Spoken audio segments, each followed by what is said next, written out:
ጭሱ አየሩን አፍኖታል። በሺዎች የሚቆጠሩ ሰዎች መሬት ላይ በግንባራቸው ተደፍተዋል። የሚሰግዱት ለሰማይና ምድር ፈጣሪ አይደለም። የሚያለቅሱት ፀሐይና ጨረቃን ላንጠለጠለው አምላክ አይደለም። የሚሰግዱት በገዛ እጃቸው ከድንጋይና ከእንጨት ለጠረቧቸው ለማይሰሙ፣ ለማያዩ እና ምንም ጉዳትም ሆነ ጥቅም ለማያመጡ ምስሎች ነው። የሰው ልጅ አእምሮ ታውሯል። የሰው ልጅ ክብር ለድንጋይ በማጎንበስ ወድቋል። ይህ ተራ ታሪክ አይደለም። ይህ የሰው ልጅ ታሪክ እንዴት ወደ ከፋው የጨለማ አዝቅት ውስጥ እንደገባ እና አንድ ሰው ብቻውን ዓለምን እንዴት እንደታደለ የሚያሳይ እጅግ አሳዛኝ፣ ልብ ሰባሪና አስፈሪ ታሪክ ነው። እየተከታተላችሁ ያላችሁት ሲራ በአማርኛ ሲራ ኢን አማሪክ የተሰኘውን ቻናላችንን ነው። በዩቲዩብ ላይ እጅግ ጥልቅ ስሜት ቀስቃሽና ታሪካዊ የሆኑ እስላማዊ ትረካዎችን እያዘጋጀን እንገኛለን። ይህ ቪዲዮ ለሌሎችም እንዲደርስ ቪዲዮውን ላይክ ያድርጉ፣ እንዲሁም ሐሳቦቶን በኮሜንት ላይ ያስቀምጡ። ዝግጁ ከሆናችሁ አእምሮአችሁን ሰብስቡ። የሰው ልጅ ታሪክ ካየው እጅግ አሰቃቂ የጥፋት ውሃና 950 ዓመታት ከዘለቀው የታጋሹ ነቢይ ታሪክ ጋር እንጓዛለን። ነቢዩ አዳም ዓለይሂ ሰላም ወደ ምድር ከወረዱ በኋላ የሰው ልጅ ለ10 ትውልዶች ክፍለ ዘመናት ያህል በአንድ አምላክ አምልኮ በተውሂድ ላይ ጸንቶ ነበር። ምንም አይነት ጣዖት አልነበረም።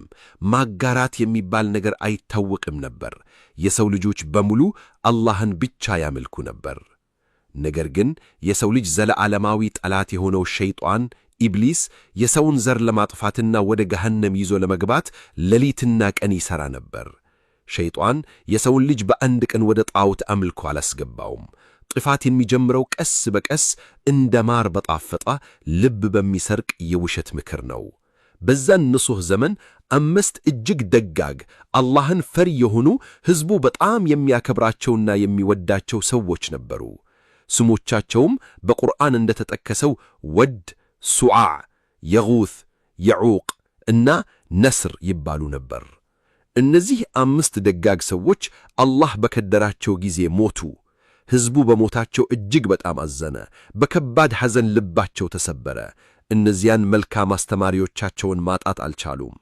በዚህ የስነ ልቦና ስብራት ወይም ሳይኮሎጂካል ቫልነራቢሊቲ ጊዜ ሸይጣን በሰው ተመስሎ ወደ እነርሱ መጣ። የሐዘን ተካፋይ መስሎ ቀረበና አንድ መርዛማ ሐሳብ አቀረባቸው። እነዚህን ጻድቃን ሰዎች በጣም እንደምትወዷቸው አውቃለሁ አላቸው ሸይጣን። ታዲያ ለምን እነሱ በሚከልመቱበት በሚያስተምሩበትና በሚሰግዱበት ቦታ ላይ የእነርሱን ቅርጽ ሐውልት አትሰሩም? ስሞቻቸውንም በሐውልቶቹ ላይ ጻፉ። ሐውልታቸውን ባያችሁ ቁጥር የእነርሱን መልካም ሥራ ታስታውሳላችሁ። እናንተም ልክ እንደነርሱ አላህን በርትታችሁ እንድታመልኩ ያነሳሳችኋል። ሰዎቹ ሐሳቡን ወደዱት። ክፋት አልታያቸውም። ለእነዚህ 5 ደጋግ ሰዎች ግዙፍ ሐውልቶችን ከድንጋይ ቀረጹላቸው። በዚህ የመጀመሪያው ትውልድ ላይ ማንም ሰው ሐውልቶቹን አላመለክም። ሐውልቶቹ ለትዝታና ለማስታወሻ ሜሞሪያል ብቻ ነበሩ። አላህን ማምለካቸውን አልተውም ነበር።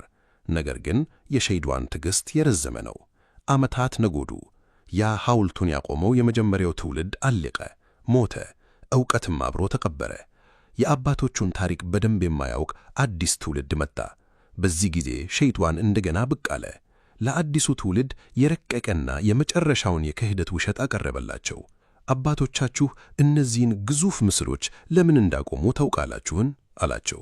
አባቶቻችሁ እኮ እነዚህን ሐውልቶች ያመልኩ ነበር። ዝናብ እንዲዘንብላቸው ሲፈልጉ፣ ድርቅ ሲመጣባቸው፣ ሲሳይ እንዲሰጣቸው የሚለምኑት እነዚህን አማልክቶች ነበር። ያ ዕውቀት የሌለው አዲስ ትውልድ የሸይጣኑን ውሸት አመነ።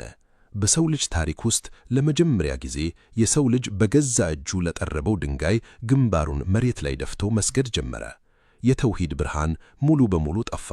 ምድር በከባድ የጣዖት አምልኮ ሽርክ ውስጥ ሰደመች። ሰዎች ለእንጨት፣ ለድንጋይ፣ ለፀሐይና ለከዋክብት መንበርከክ ጀመሩ። ከጣዖት አምልኮ ጋር አብሮ ሌላሙም የጨለማ ሥራ ሁሉ መጣ። ሀብታሙና ጉልበተኛው የራሱን ጣዖት እያቆመ ምስኪኑን መጨጎን ጀመረ። ፍትሕ ጠፋች። ዝሙት፣ መግደልና ጭካኔ የዕለት ተዕለት ተግባር ሆነ። የሰው ልጆች ልቦና ልክ እንደሚያመልኩት ድንጋይ ደነደነ። ምድር በክህደት አመመች። የሰማይ መላእክት የሰው ልጅን ውድቀት ተመለከቱ። በዚህ ድቅድቅ ጨለማ በዚህ ፍጹም የክህደት ዘመን ውስጥ አላህ ሱብሓነሁ ወተዓላ ይህንን የጠፋ ሕዝብ ዝም ብሎ በዙንጋዬ ሊተወው አልሻም። በዚህችም የጠፋች ዓለም ውስጥ የብርሃን ሻማ የሚለኩስ ብቻውን ዓለምን የሚሞግት አንድ ታላቅ ሰው ተመረጠ። ይህ ሰው የሰው ልጅ ሁለተኛው አባት ነቢዩ ኑህ ዓለይሂ ሰላም ነው። በምድር ላይ የመጀመሪያው መልእክተኛ ረሱል ሆኖ ተላከ። የ950 ዓመታት እጅግ አሳዛኝ፣ ልብ ሰባሪና አሰቃቂ የሆነ የትዕግሥት የፌዝና የፈተና ጉዞ ሊጀምር ነው።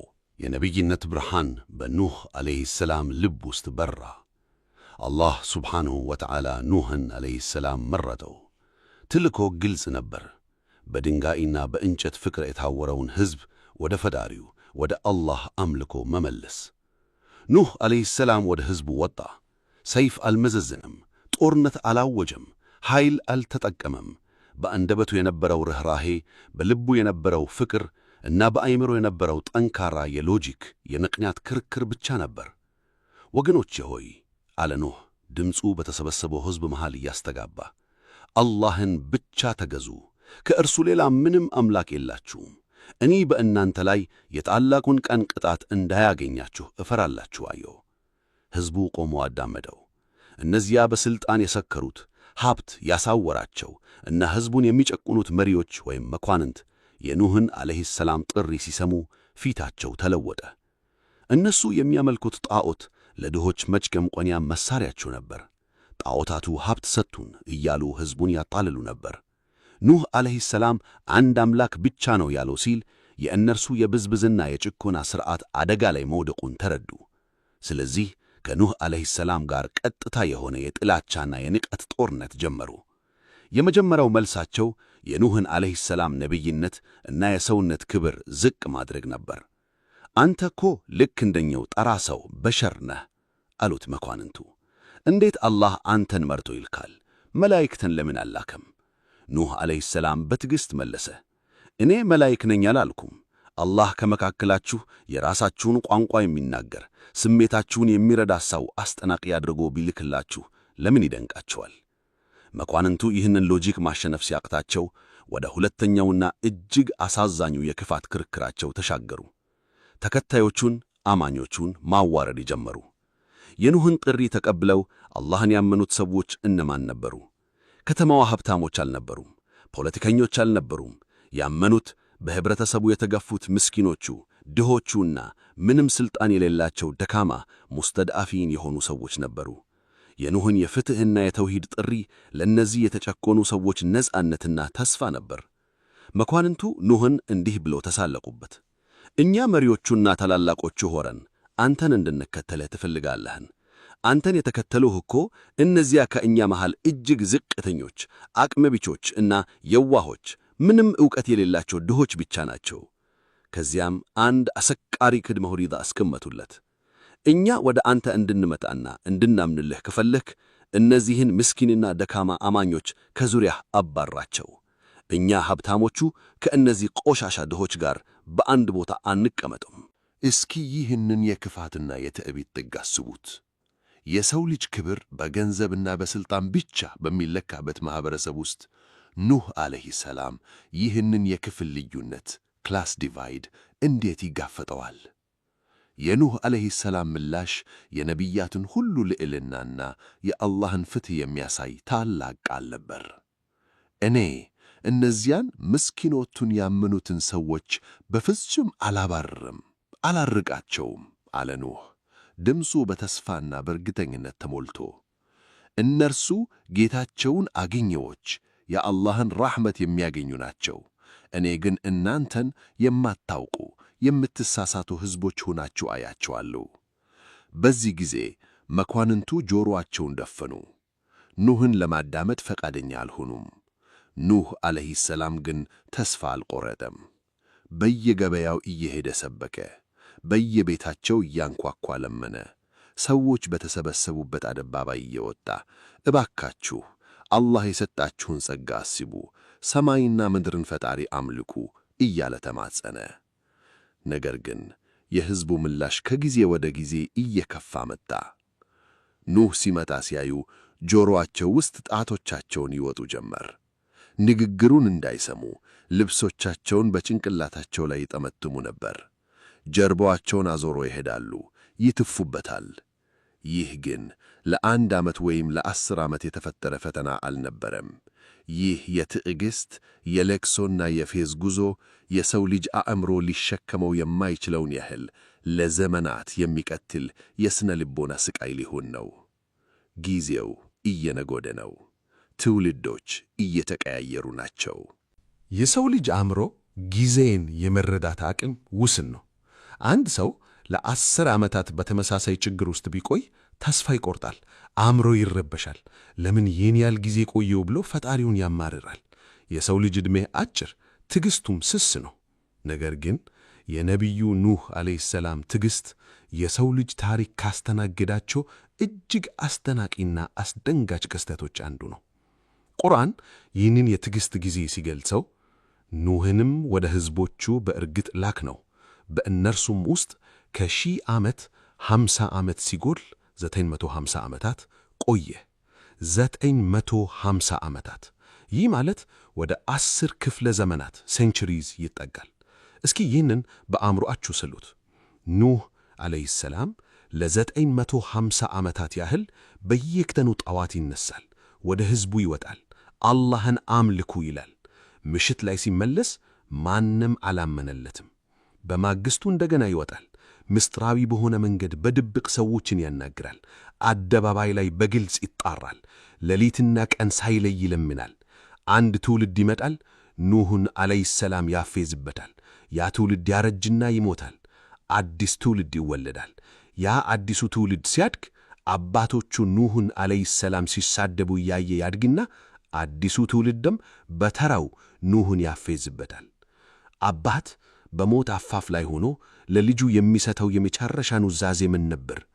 ልጄ ሆይ ይህንን አረጀው የማይል እብድ ሰው ኑህን እንዳትሰማው፣ የእኛን አማልክት እንዳትተው እያለ አስጠነቅቆት ይሞታል። በዚህ መልክ ትውልዶች ተፈራረቁ። 950 ዓመታት አለፉ። በዚህ ሁሉ ጊዜ ውስጥ የኑህን ጥሪ የተቀበሉት ስንት ሰዎች ነበሩ? አንዳንዶች 80 ሰዎች ይላሉ፣ አንዳንዶች ከዛም ያነሰ።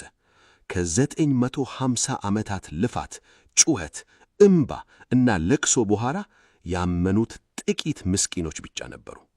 እስኪ የኑህን የስነ ልቦና ጫና ሳይኮሎጂካል ቶርቸር አስቡት።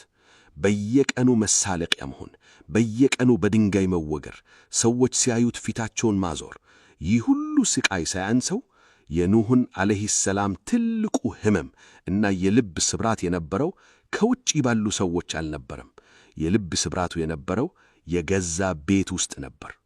የኑህን ሚስት እና ከልጆቹ ውስጥ አንደኛው ቀንዓን ወይም ያም ይባል ነበር፣ አላመኑም። እስኪ አስቡት፣ አንድ ነቢይ ለ950 ዓመታት አላህን ሲጣራ የገዛ አብራኩ ክፍል የሆነው ልጁ እና አብራ የምትለኘው ሚስቱ ጣዖት አምላኪዎች ነበሩ። አንተ እብድ ነህ ብለው ከሕዝቡ ጋር አብረው ያፌዝቡት ነበር። ይህ ለየትኛውም አባት ለየትኛውም ባል እጅግ ከባድና አሳዛኝ ፈተና ነው። ኑህ ዓለይሂ ሰላም ሐዘኑ ሲበዛበት፣ ልቡ ሲደማ ወደ ጌታው ወደ አላህ አቤት አለ። እምባው እየፈሰሰ ያንን ለ950 ዓመት ያቆየውን ብሶት በሙሉ ጌታው ፊት ዘረገፈው። ጌታዬ ሆይ እኔ ሕዝቦቼን ሌሊትም ቀንም ጠራዋቸው አለው ኑህ ዓለይሂ ሰላም። ጥሪዬም መሸሽን እንጂ ሌላን አልጨመርላቸውም። እኔም ትምራቸው ዘንድ በጠራዋቸው ቁጥር ጣቶቻቸውን በጆሮቻቸው ውስጥ አደረጉ፣ ልብሶቻቸውንም ፊታቸው ላይ ተከናነቡ። በክህደታቸው ዘወተሩም፣ ታላቅ መኩራራትንም ኮሩ። አላሁ አክበር። በድብቅም ጠራኋቸው፣ በግልጽም አሳወቅኳቸው አለ ኑህ። የኑህ ዓለይሂ ሰላም ትዕግሥት ገደብ የለውም ነበር። ምናልባት ይስተካከላሉ፣ ምናልባት ይህኛው አዲስ ትውልድ እውነቱን ይረዳል እያለ 950 ዓመታት ጠበቀ። ነገር ግን የሰው ልጅ ልብ ከድንጋይ በላይ ሲጣጥር አላህ ሱብሓነሁ ወተዓላ አንድ የመጨረሻና አሳዛኝ ምስጢር ለኑህ ዓለይሂ ሰላም ገለጠለት። ያ ራእይ የኑህን የ950 ዓመታት ትዕግሥት ገደብ ላይ እንዳደረሰው የሚያበስር ነበር። ያ ራእይ የሰው ልጅ ታሪክን የሚቀይር ምድርን የሚያጠለቅቅ አሰቃቂ ውሳኔ ላይ እንዲደረስ አደረገ። ታላቁ የመሰበሪያ ጊዜ the breaking point ሊከሰት ነው። 950 ዓመታት ከተጠናቀቁ በኋላ ሰማይ ተከፈተች። አላህ ሱብሓነሁ ወተዓላ ለዚህ ታጋሽና ለደከመው ነቢይ እጅግ አሳዛኝ ነገር ግን እውነታውን ቁልጭ አድርጎ የሚያሳይ አንድ መለኮታዊ ምስጢር ወሕይ ወይም ራእይ አወረደለት። ቁርአን ይህንን ወሳኝ ቅጽበት እንዲህ ሲል ይገልጸዋል። ወደ ኑህም ከሕዝብህ እነዚያ በርግጥ ካመኑት ሰዎች በስተቀር ሌላ ሰው ከእንግዲህ አያምንም፣ ስለዚህ በሚሠሩት ነገር አትዘን ተብሎ ተወረደለት፣ ተነገረው፣ አበቀ። አላህ ሱብሓነሁ ወተዓላ ልቦናቶችን የሚያውቀው ፈጣሪ የኑህ ዓለይሂ ሰላምን ልፋት አቁመው። ከእንግዲህ የቱንም ያህል ብትሰብካቸው አንዳችም ሰው አያምንም ብሎ ነገረው። እነዚህ ሕዝቦች በምድር ላይ የክፋትና የጣዖት አምልኮ ዘርን ከማስራጨት ውጭ ሌላ ተስፋ የላቸው መሆኑን አረጋገጠለት። በዚህ ጊዜ የኑህ ዓለይሂ ሰላም ልብ ሙሉ በሙሉ ተቆረጠ። ለ950 ዓመታት ያቆየው የደበቀው እና ታግሶት የነበረ ቁጣና ሐዘን በአንድ ጊዜ ገንፍሎ ወጣ። ከእንግዲህ ትዕግሥት የለም፣ ከእንግዲህ ርኅራኄ የለም። ምድር ከዚህ ከርዳዳና ከሃዲ ሕዝብ መጽዳት አለባት ብሎ አወጀ።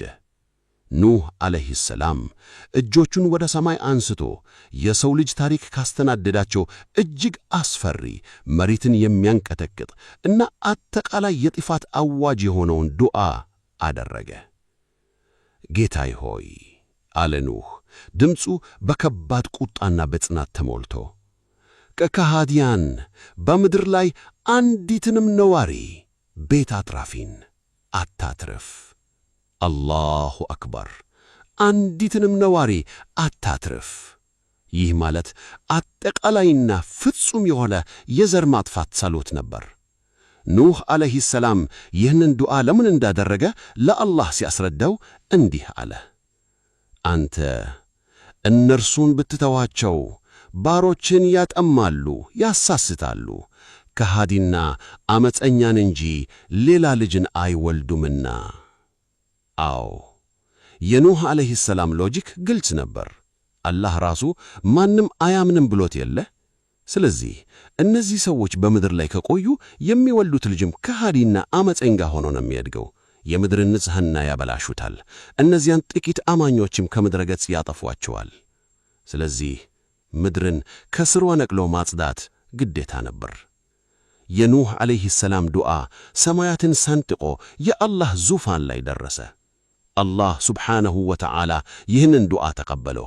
የከሃዲያን ዕጣ ፈንታ ሞትና ጥፋት መሆኑ ታወጀ። ነገር ግን ጥፋቱ ወዲያውኑ አልወረደም። አላህ የጥፋት ዝናብ ከማዝነቡ በፊት ኑህንና እነዚያን ጥቂት አማኞችን ለማዳን አንድ እጅግ አስገራሚ አእምሮን የሚያስት እና ለሕዝቡ ትልቅ የመሳለቂያ ሰበብ የሆነውን ትእዛዝ አስተላለፈ።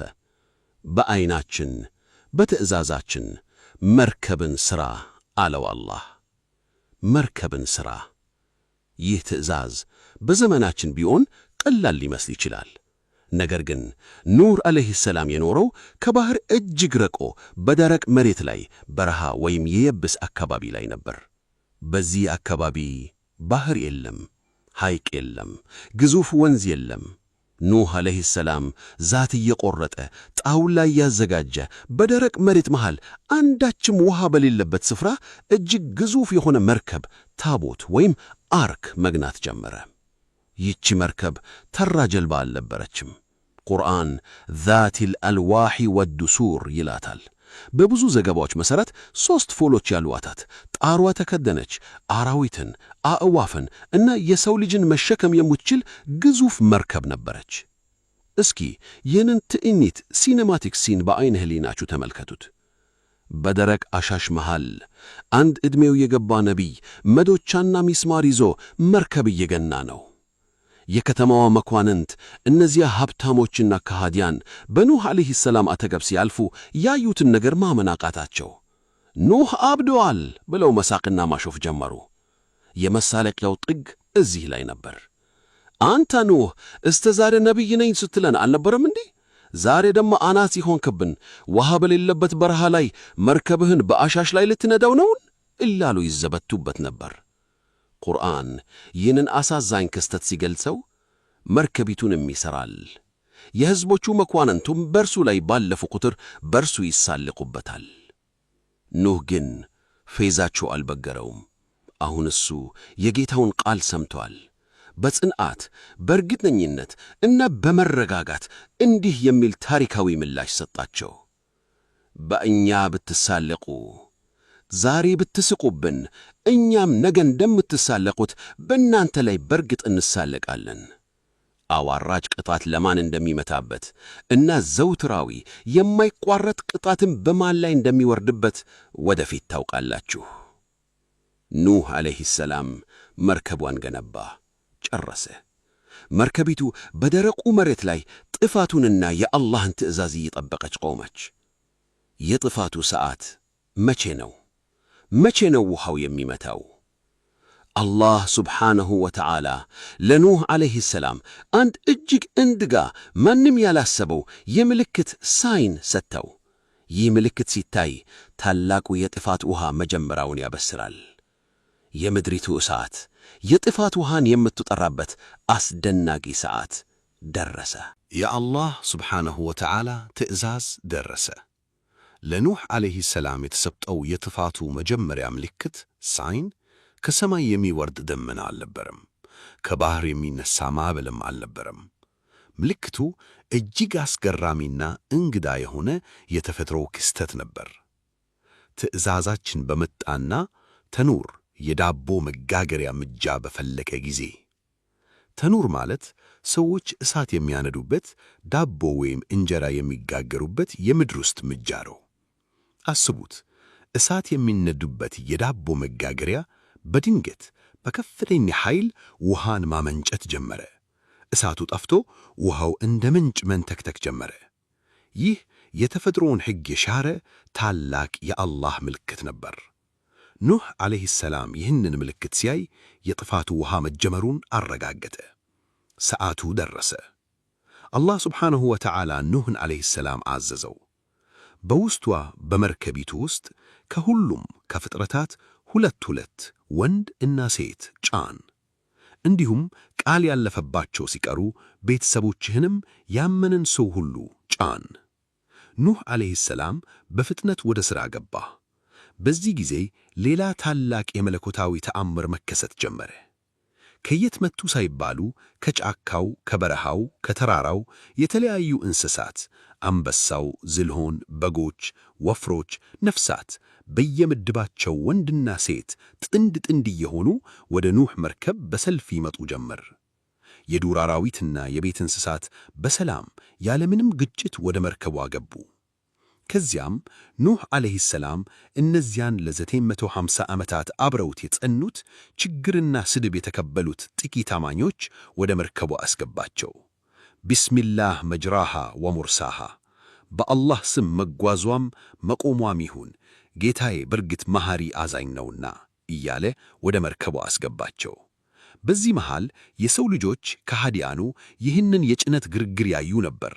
ግን አሁንም ዓይናቸው ተአውሮ ነበር። አሁንም ይስቁ ነበር። ነገር ግን ሳቃቸው ብዙ አልቆየም። ሰማዩ ቀስ በቀስ በአሰቃቂ በሆነ ጥቁር ደመና መሸፈን ጀመረ። ፀሐይ ጠፋች፣ አየሩ ቀዘቀዘ። ከዚያም ቁርአን በሰው ልጅ ታሪክ ማንም አይቶት የማያውቀውን የጥፋት ውሃን ልብን በሚያንቀጠቅጥና እጅግ ኃያል በሆነ አገላለጽ ሲኔማቲክ ኢሜጀሪ እንዲህ ሲል ያቀርበዋል። የሰማይንም በሮች በሚፈስስ ውሃ ከፈትን። አላሁ አክበር። ዝናብ ዘነነ አላለም፣ የሰማይን በሮች ከፈትን ነው ያለው። ይህ ማለት ዝናብ በነጠብጣብ መውረድ ሳይሆን ልክ ከላይ ግዙፍ በር እንደተከፈተ ውሃው እንደ ፏፏ እንደ ኡቅያኖስ ከሰማይ ወደ ታች መደፋት ጀመረ። የሰማይ ጣሪያ ተከደደ ይመስለህ ውሃው በግዙፍ ኃይል ወረደ። ይህ ብቻ አልነበረም። ከላይ የሚወርደው ውሃ ሳያንሰው ምድርንም ምንጮች አድርገን አፈለቅናት። ምድር የረገጧት መሬት በሙሉ እንደ ስፖንጅ ውሃን ማመንጨት ጀመረች። አሸዋው፣ ድንጋዩ፣ መንገዱ በሙሉ ወደ ውሃ ምንጭነት ተቀየረ። ውሃውም በተወሰነ ነገር ለአጠፉት ቅጣት ይሆን ዘንድ ተገናኘ።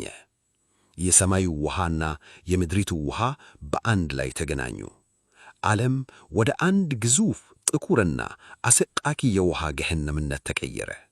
በዚህች ቅጽበት የእነዚያን መኳንንት ሳቅ አበቃ።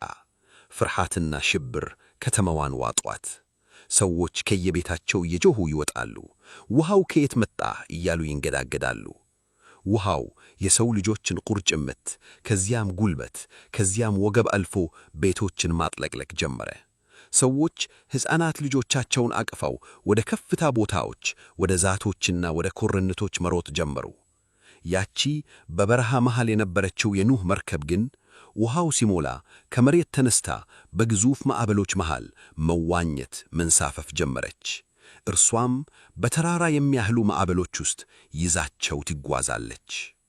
ማዕበሎቹ ተራ ውሃ አልነበሩም። ቁመታቸው ተራራ የሚያህል፣ ድምፃቸው የሰው ልጅን አእምሮ የሚያስት ነበር።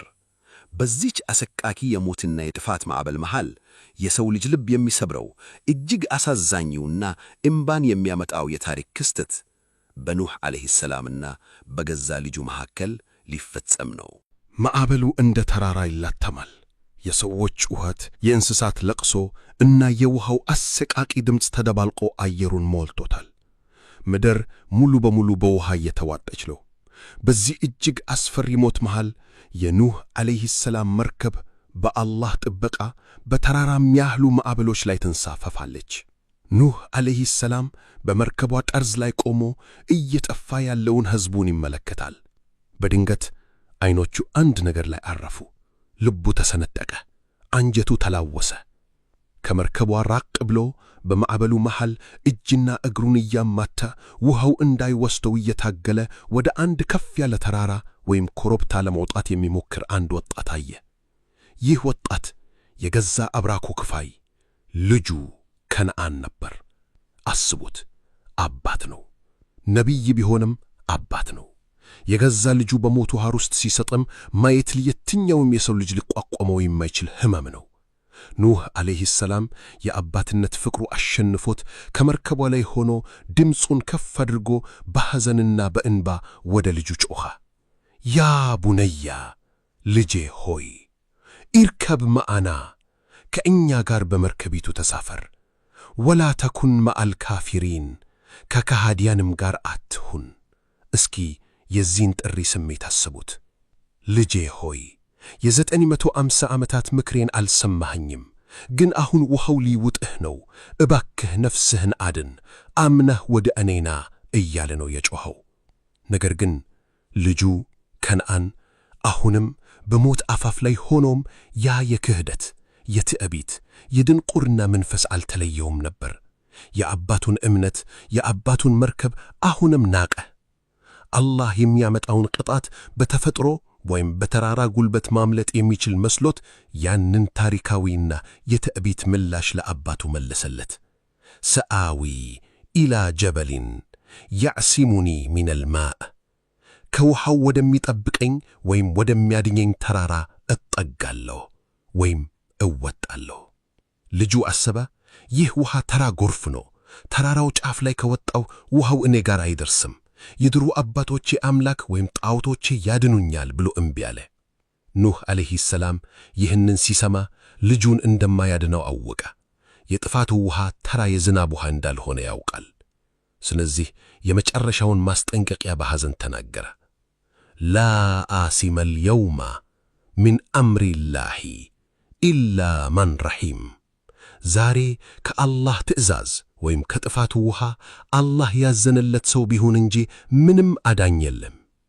ተራራም አያድንህም፣ ጣዖትም አያድንህም። አላህ ካላዘነልህ በስተቀር ዛሬ መሸሻ የለም አለው አባቱ። ይህን ቃል ተናግሮ ሳይጨርስ አባትና ልጅ እየተያያዩ ኑህ ልጁን ለማዳን እጁን እንደዘረጋ በድንገት አንድ እጅግ ግዙም ሰማይን የሚያክል ማዕበል መጣና በአባትና በልጅ መካከል ገባ። ወሐላ በይነሁመል መውጅ፣ ማዕበሉ ልጁን ከነዓንን ጠቅልሎ ውጦት ወደ ጥልቁ ገደል አስጠመመው። ፈካና ሚነል ሙግረቂን ከሰጠሙትም ወይም ከጠፉትም ሆነ። አላሁ አክበር! እስኪ የኑህን ልብ ስብራት አስቡት። ልጁ እፊቱ ላይ በማዕበል ተበላ፣ አላመነም፣ ሞተ። ይህ ማለት ደግሞ በዱንያ መሞት ብቻ ሳይሆን በአኼራ ወይም በመጨረሻው ዓለም ዘላለማዊ እሳት ጀሃነም ውስጥ እንደሚቀባ ያውቃል። የመርከቧ በሮች ተዘጉ። ከመርከቧ ውጭ የነበረው የሰው ልጅ ሙሉ፣ እንስሳቶች ሙሉ ከምድረ ገጽ ጠፉ። ምድር የሞት ውቅያኖስ ሆነች። በምድር ላይ አንዲትንም ነዋሪ አትተው ያለው የኑህ ዱዓ ሙሉ በሙሉ ተፈጸመ። የጥፋቱ ውሃ ሥራውን ከጨረሰ በኋላ አላህ ሱብሓነሁ ወተዓላ ለሰማይና ለምድር አዲሱን ትእዛዝ አስተላለፈ። ያ የዩኒቨርስን የሚያንቀጠቅጠው ታላቁ ዝምታና እርጋታ መጣ። ጥፋቱ ተፈጸመ። የካህዲያን ጩኸት፣ የትዕቢተኞች ሳቅ እና የጣዖት አምላኪዎች ድምፅ ለዘላለም ዝም አለ። ምድር ሙሉ በሙሉ በውሃ ተሸፈነች። ሰማዩና መሬቱ በአንድ ተገናኝተው አንዳችም ደረቅ መሬት፣ አንዳችም የተራራ ጭፍ አይታይም ነበር። በዚህ ማብቂያ በሌለው የሞት ውቅያኖስ ላይ ያቺ ከእንጨት የተሠራችው የኑህ መርከብ ብቻ አላህ ባዘዘው መንገድ በሰላም ትንሳፈፋለች። በውስጧ የሰው ልጅ አዲስ ዘርና የእንስሳት ዝርያዎች ተጠብቀው ይገኛሉ። በመጨረሻም አላህ ሱብሓነሁ ወተዓላ ለዚህ አሰቃቂና አስፈሪ ክስተት የመዝጊያ ትእዛዙን ሰጠ። ይህ ትእዛዝ የሰማይና የምድርን ጆሮ የሚያስከፍት፣ የተፈጥሮን ሕግጋት በአንዲት ቃል የሚያስገዛ ታላቅ መለኮታዊ አዋጅ ነበር። ቁርአን ይህንን አዋጅ እጅግ አጭር ግን እጅግ ኃያል በሆነ አገላለጽ ማጀስቲክ ኮማንድ እንዲህ ይለዋል። ያ አርዱ ኢብለኢ ማአኪ፣ አንቺ ምድር ሆይ ውሃሽን ዋጪ። ወያ ሰማኡ አክሊኢ፣ አንቺ ሰማይም ሆይ ዝናብሽን ያዢ አቁሚ። አላሁ አክበር! ምድር ውሃውን የት እንዳደረገችው እንዴት እንደዋጠችው አናቅም፣ ግን በአላህ ትእዛዝ በቅጽበት ያ ማዕበል መሬት ውስጥ ሰረገ። ሰማዩ ውሃውን አቆመ፣ ደመናው ተበተነ፣ ውሃውም ጎደለ፣ ነገሩም ተፈጸመ። የፀሐይ ብርሃን ለረጅም ጊዜያት ከጠርፋበት ዳግመኛ በምድር ላይ ፈነጠቀ። መርከቢቱ ውሃው ሲጎድል ቀስ እያለች ዝቅ አለች። እናም ጁዲ በተባለ ማውንት ጁዲ ቱርክ አካባቢ ይገኛል በሚባል ተራራ ላይ በሰላም አረፈች፣ ተከመጠች። ለከሃዲያን ሕዝቦችም ጥፋት ተባለ። በዚህ ጊዜ መርከቧ ተራራው ላይ ካረፈች በኋላ የኑህ ዓለይሂ ሰላም ልብ ያ የእናትነትና የአባትነት ስሜት እንደገና ተከሰከሰበት። የልጁን የከነዓንን መሞት በማዕበል መበላት መርሳት አልቻለም። ኑህ ዓለይሂ ሰላም ነቢይ ቢሆንም የሰው ልጅ ነው። አላህ ቤተሰቦችህን አድንልሃለሁ ብሎ ቃል ገብቶለት ስለነበር በልጁ ሞት ግራ ተጋባ። ወደ ጌታው ወደ አላህ በልሆሳና በሐዘን ተማጸነ። ጌታዬ ሆይ ልጄ ከቤተሰቦቼ ነው፣ ቃል ኪዳንህም ቤተሰቤን ልታድን እውነት ነው፣ አንተም ከፈራጆች ሁሉ በላጭ ነህ አለው። ጌታዬ ሆይ ልጄ እኮ የእኔው ቤተሰብ ነው፣ እንዴት ጠፋ? የሚል የሐዘን ጥያቄ ነበር። የአላህ ሱብሓነሁ ወተዓላ ምላሽ ግን የሰው ልጅ ታሪክ፣ የዘር ሐረግና የእምነትን ሚዛን ለዘላለም የለወጠ ታላቅ መለኮታዊ ትምህርት ነበር። ኑህ ሆይ አለው አላህ፣ እርሱ ልጅህ ከቤተሰቦችህ አይደለም። እርሱ መልካም ያልሆነ ሥራ ነው፣ ሠራተኛ ነው። በእርሱም ላንተ ዕውቀት የሌለህን ነገር አትጠይቀኝ፣ ከጃሂሎች እንዳትሆን እመክርሃለሁ። ይህ ቃል የኑህ ዓለይሂ ሰላምን ልብ አኗኗጠው። አላህ ምን እያለው ነው? አዎ በደም በሥጋ ልጅህ ነው፣ ግን በእምነት በአላህ ፍቅር ከአንተ ጋር ምንም ዝምድና የለውም። የሰው ልጅ እምነተኛ ቤተሰብ ደም ሳይሆን እምነት ነው፣ ኢማን ነው። አንድ ነቢይ ለከሃዲ ለማያምን ልጁ መማለድ እንደማይችል፣ አላህ ፍትሕ በዘር ሐረግ ላይ እንደማይመሠረት አላህ ቁልጭ አድርጎ አስተማረው። ልጅህ ስለሆነ አያድነውም። ጣዖት አምላኪ ከሆነ ልክ እንደ ሌሎቹ ይጠፋል። ኑህ ዓለይሂ ሰላም ይህንን ሲሰማ ወዲያውኑ ትንሣኤ ተመለሰ። ጌታዬ ሆይ እርሱን ለእኔ ዕውቀት የሌለኝን ነገር ልጠይቅህ በአንተ እተበቃለሁ። ባታምረኝ ባታዝንልኝም ከከሳሪዎቹ ሆናለሁ አለ። አላህም የኑህን ትንሳኤ ተቀበለው። ከዚያም አዲሲቷ ምድር፣ አዲሱ የሰው ልጅ ዘመን ሊከፈት ነው። አላህ ለኑህ ዓለይሂ ሰላም ትእዛዙን ሰጠው። ኑህ ሆይ ከእኛ በሆነ ሰላም እና በአንተ ላይ በአንተ ጋር ባሉት በአማኞች ላይም በሆኑ በረከቶች ከመርከቢቱ ወደ ምድር ውረድ። የመርከቧ ግዙፍ በሮች በዝግታ ተከፈቱ። የመጀመሪያው የፀሐይ ብርሃን ወደ መርከቧ ውስጥ ሲገባ ኑህ ዓለይሂ ሰላም እነዛ ጥቂት አማኞችና እንስሳቱ በሙሉ ወደ ውጪ ተመለከቱ። ያዩት ትዕይንት እጅግ አስደንጋጭ ነበር። ምድር ታጥባለች፣ ጸድታለች። አንዳችም ቆሻሻ፣ አንዳችም የጣዖት አምልኮ ምልክት ሐውልት፣ አንዳችም የካህዲያን አሻራ አልቀረም። መሬቷ አዲስ ሆናለች። አየሩ ንጹሕ ነው። ኑህ ዓለይሂ ሰላም ከመርከቧ ወረደ። እግሩ መሬት ሲነካ ሱጁድ፣ ግንባሩን መሬት ላይ በማስደገፍ ለአላህ ምስጋና አቀረበ። ያመኑት ሰዎች ሁሉ ተከትለውት አላህን አመሰገኑ። እንስሳቱ፣ አዕዋፋቱ በየምድባቸው እየወጡ ወደ አዲሲቱ ምድር ተበተኑ። ይህች ቀን ለሰው ልጅ ታሪክ አዲስ ምዕራፍ ነበረች። ለዚህም ነው ነቢዩ ኑህ ዓለይሂ ሰላም የሰው ልጅ ሁለተኛ አባት the second father of humanity በመባል የሚታወቀው። ምክንያቱም አላህ ሱብሓነሁ ወተዓላ እነዚያ ከኑህ ጋር በመርከቧ ላይ የነበሩት ጥቂት አማኞች ልጅ እንዳይወልዱ አደረገ። በምድር ላይ ዘር ትውልድ እንዲተኩ የተፈቀደው ለኑህን ዓለይሂ ሰላም ልጆች ለሳም፣ ለሃም እና ለያፌት ብቻ ነበር። ስለዚህ ዛሬ በምድር ላይ ያለን የሰው ልጆች በሙሉ የዘር ሐረጋችን የሚመለሰው ወደ እነዚህ ከጥፋት ውሃ በተረፉት የኑህ ዓለይሂ ሰላም ልጆች ነው። ኑህ ዓለይሂ ሰላም ከጥፋቱ ውሃ በኋላም ለብዙ ዓመታት በሕይወት ቆየ። አዲሱን ትውልድ በአላህ አምልኮ፣ በፍትሕና በትክክለኛው መንገድ አሳደገ። ግን የኑህ ዓለይሂ ሰላም ታሪክ እዚህ ላይ ሲያበቃ ምን አስተማረን? ለዛሬው ትውልድስ፣ ለኔና ለአንተ ይህ ታሪክ ምን ይነግረናል? የኑህ ዓለይሂ ሰላምና የጥፋት ውሃው ታሪክ ተራ የተፈጥሮ አደጋ ናቹራል ዲዛስተር ታሪክ አይደለም። ትዕግሥት ፔሽንስ። የሰው ልጅ ዛሬ ለአንድ ዓመት ወይም ለሁለት ዓመት ችግር ሲገጥመው አላህን ያማርራል። ኑህ ግን 950 ዓመታት በስድብ በድንጋይ እና በውርደት ውስጥ ሆኖ ተስፋ አልቆረጠም። አላህን መንገድ አልተወም። ይህ የትዕግሥት ጥግ ነው። ቤተሰብ እና እምነት ፋሚሊ ኤንድ ፌይት። የኑህ ልጅ ከነዓን ነቢይ አባት ነበረው። ነቢይ ልጅ መሆን ግን አላዳነውም። አላህ ዘንድ የሚመዘነው እምነትና ሥራ እንጂ የማን ልጅ ነህ የሚለው አይደለም። የአላህ ኃያልነት the power of Allah። ሰዎች በሀብታቸው፣ በቴክኖሎጂያቸው እና በሥልጣናቸው ሲመኩ አላህ በአንዲት ዝናብ ጠብጣ፣ በአንዲት የተፈጥሮ ክስተት ያንን ሁሉ ሀብት እና እብሪት በአንዲት ሰዓት ውስጥ አጥፍቶ አፈር እንደሚያደርገው ታሪኩ ይመሰክራል። 950 ዓመታት የተዘበቱባቸው ነቢይ።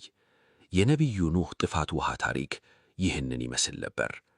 ይህንን እጅግ ጥልቅ ስሜት ቀስቃስና አስተማሪ የሆነ ታሪክ እስካሁን አብራችሁን ስለተከታተላችሁ ከልብ እናመሰግናለን። ታሪኩ ስሜታችሁን ከነካው ወይም ትምህርት ካገኛችሁበት ቪዲዮውን ላይክ በማድረግ ለቤተሰብና ለጓደኞቻችሁ ሼር በማድረግ የዚህ ታላቅ ታሪክ ተካፋይ አድርጓቸው።